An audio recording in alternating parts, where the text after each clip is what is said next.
Supados Punakawan mindhah gunung saking Jawi Wetan kapurun mindhah wonten Jawi Kilèn saking bethine Punakawan dawuh kalamu lajeng pun jendikani Ki Sumaryo Bebro Naya.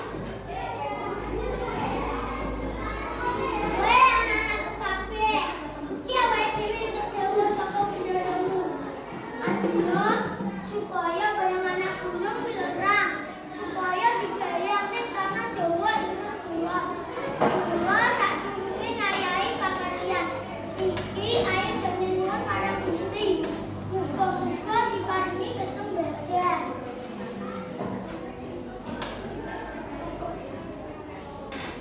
Mong anak gunung Wilerang kuwi ana ing Jawa Wetan. Anu lho Mong. Nggih. Anakku Belgong. Iki wis dadi kewajiban mergo iki dawuh bendaramu Arjuna. Mula aku dikaya ngapa? Ya kudu diestana. Nggih Belgong. Samudaya wis dicepake. Kelebu piranti sing diputuke. Ketemu dina kang becik.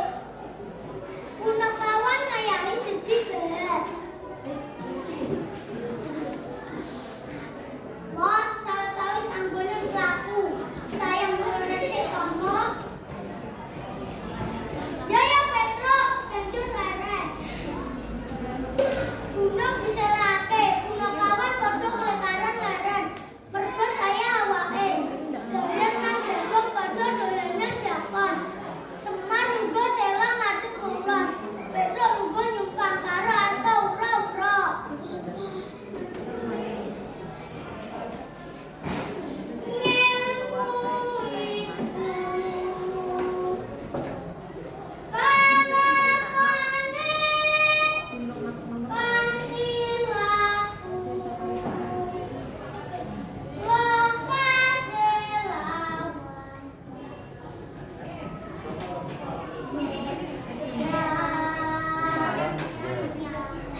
Tanggap tertib